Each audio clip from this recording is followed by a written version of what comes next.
velikim rudarskim kompanijama, tako sa mnogim junior kompanijama, što stranim, što domaćim i naravno privatnim kompanijama koje se bave geologijom i rudarstvom u Srbiji. Šta mi radimo, kakve mi usluge pružamo kompanijama? Znači, to su prvenstveno, mi smo poznati po pružanju geoloških usluga, prvenstveno u smislu projektovanja, izrade programa i projekata detaljnih geoloških istraživanja, kako metaličnih, tako nemetaličnih i energetskih mineralnih sirovina i to na različitim stadijumima istraživanja, znači od greenfield do brownfield projekata.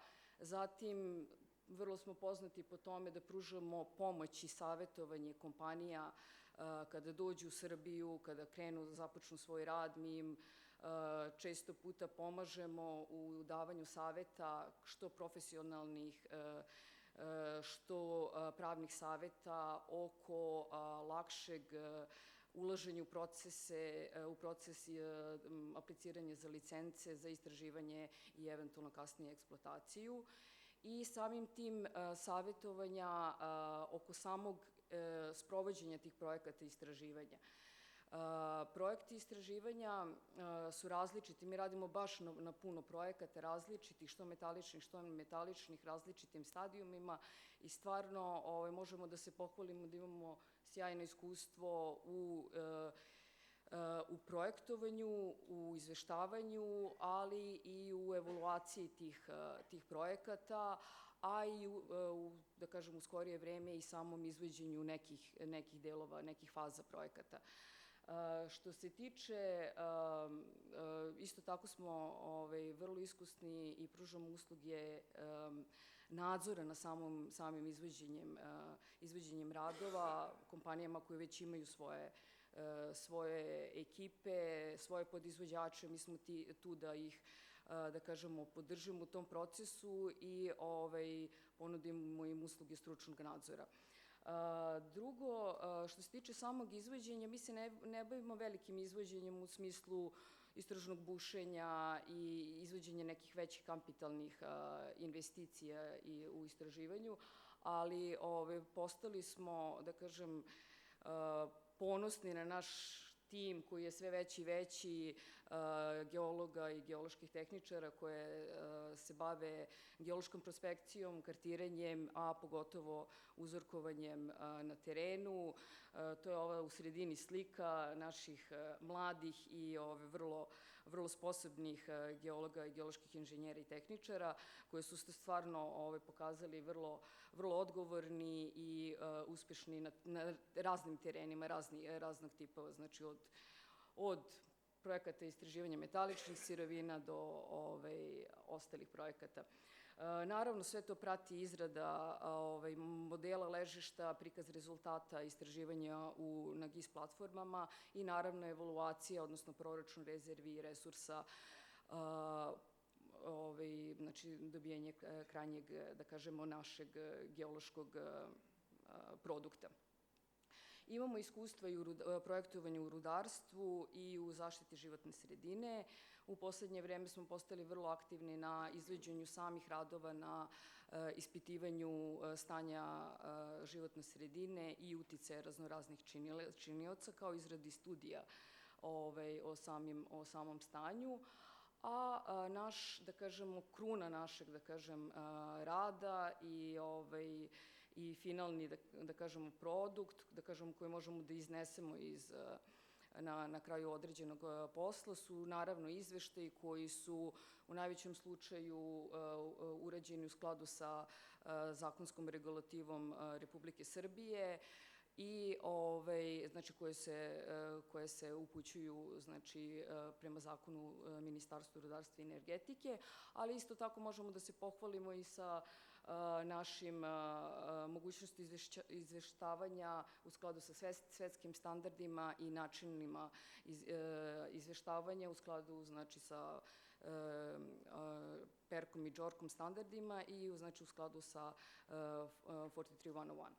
NI 43-101. Ne bih vas dalje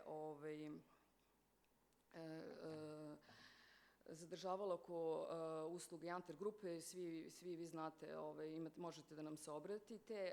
Ja sam takođe, pored toga što sam tehnički direktor u Janter grupi, već 2 godine, a inače sam preko 10 godina u Janter grupi. Počela sam da radim od pripravnika preko junior geologa, project geologa do tehničkog direktora. Ja sam u poslednjih par godina i direktor u Mineral grupi. Mineral grupa je malo drugačija kompanija koja se, znači, bavi samim istraživanjem. I za sada Mineral grupa ima jednu istražno pravo, odnosno licencu, koja je na neki način greenfield projekat i ona se nalazi u neposrednoj okolini Lecskog magmanskog kompleksa, u okviru, da kažemo, u okolini Sjerinske banje, to je ravna, ali isto imamo još 4 aplikacije, znači licence koje su u procesu apliciranja i koje ćemo, nadamo se, uskoro i da dobijemo. To su Ravni šort i Statovac, isto u neposrednoj okolini rudnika Lece, Zlatni kamen koji se nalazi na jugozapadu Srbije i Miranovac koji se nalazi u okviru Borske metalogenetske zone. Ja vas ne bih više zadržavala. Ukoliko vam treba bilo kakva informacija, molim vas, obratite nam se na štandu. Hvala.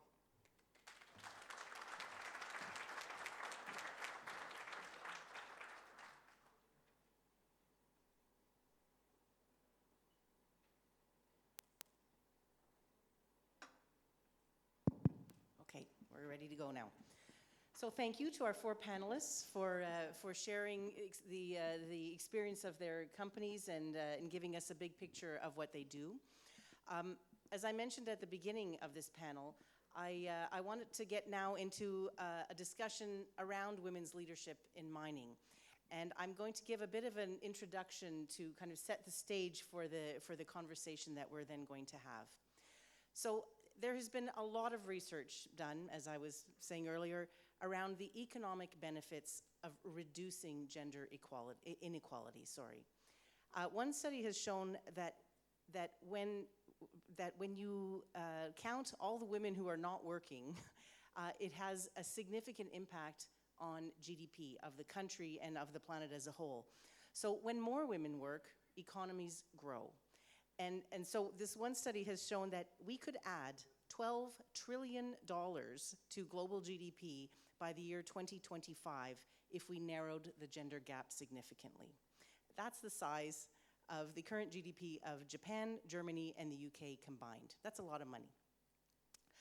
It's also been shown that in developing countries, gender equality reduces poverty and it contributes significantly to sustainable development. Women and men bring different skills and different attitudes and perspectives to the workplace. And that includes different attitudes to risk and collaboration. And that can have a significant impact on companies. So again, there is now abundant research that shows that companies perform better when they have greater gender equality within their ranks and more diversity overall. So companies, for example, which have 3 or more women in senior management functions score higher in all dimensions of organizational performance. Companies that have a more gender equal corporate board also perform better financially. And one study in the Harvard Business Review just recently has shown why. Because having women on corporate boards results in better acquisition and investment decisions and less aggressive risk taking. So these are all the good reasons why we should be thinking about gender equality and diversity. But we're here on a mining conference talking about mining and minerals, and we have to also acknowledge that many countries, including my own country, Canada, face challenges around the inclusion of women in science, technology, engineering, and math, or what we call STEM, because these are traditionally seen to be male occupations. So from a young age, girls are often discouraged from even considering going into the fields of STEM This can be very overtly, people telling them based on stereotypes that, oh, you're a girl, you're not good at math, or you can't do science. But it can be also more subtle. And these perceptions, these stereotypes start as early as in elementary school. Young women and girls also often lack role models to show them that it's possible to be a success in this field. For women who do decide to have a career in STEM, they often discover that there's a big pay gap once they start working, with men continuing to earn significantly more for doing the same job. And they can face a variety of challenges in the workplace. They can find themselves in a culture that is basically unfriendly towards women, where there are attitudes of sexism. This can also be based on what is called unconscious bias, and I want to take just a second to explain what that is. All of us grow up learning attitudes about various social and identity groups, and these attitudes that we learn from our surroundings, from our parents and families, these then become automatic and unintentional responses, so that we make assumptions that because you are a person from this group, that must mean that you are X, without going into any specific examples. But that influences our behavior in many ways. So for example, when women are occupying what are considered to be traditionally male jobs, they are usually perceived to be less competent than their male colleagues, unless they are so above and beyond successful in what they're doing.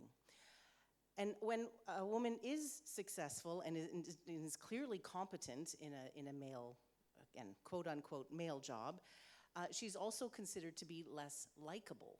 So if you're considered to be less competent and less likable, it's obviously quite hard to then continue making your way up the promotion chain.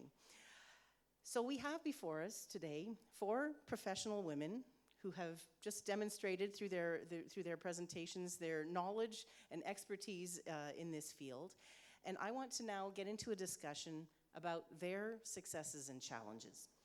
And I hope that at the end of this discussion, all of us will think about how our own unconscious bias affects us and how we can overcome it, but that all of you who represent companies and different workforces will think also about the benefits of diversity in your workplace. So to get us started, I'm going to ask a first question about, for each of you. In the companies that you represent, what have been some of the most important benefits that you have seen to having women playing different roles? And these can be hard benefits or soft benefits, as you like. And I'm going to start with you, Teo. First of all, that was a lot of really great content that you put together very eloquently, and so many great things to talk about. To start with, I think every company, to be successful, you want to have as many points of view. And points of view can come from either different genders or different ages, different fields. So having women at the table, whether it's a female geophysicist or a female geochemist, so it's never an issue of whether it's a man or a woman. It's about having good ideas come across, and if those great ideas come from women, that's fantastic. And that's another reason why companies should absolutely take a look at when they're evaluating their consultants or their internal staff or anything within their company or organization, making sure that you've got the best person at the table to making good decisions for your company in order to get great solutions.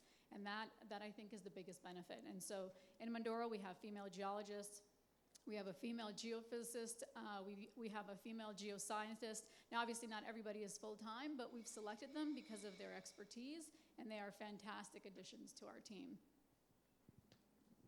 Thank you. Maybe we'll just continue down the row for this first question. Pa ja zaista mislim da ne postoji razlike u doprinosu koji u ovoj grani industrije ima žena geolog i njen kolega. Ali ako i treba da istaknem neku različitost, mislim da različit pristup u rešavanju nekih situacija, nekih zadataka u različitim segmentima istraživanja sa kojima se susrećemo je ono što postoji između pristupa oba pola I mislim da podjednaka zastupljenost oba pola čini jedan tim uspešan i jak. And diversity is something what really make one team successful and strong, in my opinion. And I think within Dundee, you also have a good gender balance, and certainly you as the country director provide a good example. And I have to say that not just in Serbia, that exploration managers in Bulgaria for the two most important projects in Krumograd and Čelopec on the position of project managers are women. I apologize to my colleagues. Okay, thank you. Biljana, we'll continue with you. Pa ovako, ja mislim da nema nikakve razlike u tome da li je neko muško ili žensko, nego je važno kako obavlja svoj posao. Htjela bih da vam ispričam jednu kratku anegdotu iz ličnog iskustva, koja će dati i prednosti i mane žene u rudarstvu. Na početku moje profesije bavljenja rudarstvom,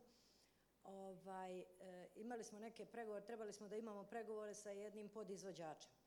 I korespondenciju vezanu za to vodila je moja asistentkinja i ja sam došla na taj sastanak, ušla sam u kancelariju, rukovala se, sela i onda je partner preko puta mene rekao hoćemo li sačekati direktora. Ja sam rekla možemo, kog direktora čekamo? Pa kaže vašeg. Ja kažem ne moramo ga čekati, direktor je tu. U momentu čovjek je shvatio da je napravio gaf i bilo mu je neprijatno. U sledećem trenutku su mu oči zasijale u onom fazonu lako ću ja sa ovom plavušom. Onda smo mi malo razgovarali, malo duže, nekih sat vremena, dogovorili smo posao, sve je završeno i kad smo se nakon jedno 6 meseci smejali tom prvom našem susretu, kako je to bilo i kako je njemu bilo neprijatno i tako, a onda mi je u tom razgovoru rekao, a mislim da bi ipak bolje prošao da sam pregovarao s nekim muškarcem. Tako da ima to sve svoje i prednosti i mane. Thank you. I think that offers us a very good example of what I was talking about around unconscious bias. That when your bias is that a woman walks in the room and you just automatically assume that cannot be the director, that's an indication of how our minds work. So let's continue with Slobodanka. Ja zaista nemam mnogo šta da dodam na vaše komentare, potpuno se slažem i sa vama da je malo teže napredovati kao žena, profesionalac, upravo zbog tih nesvesnih predrasuda, ali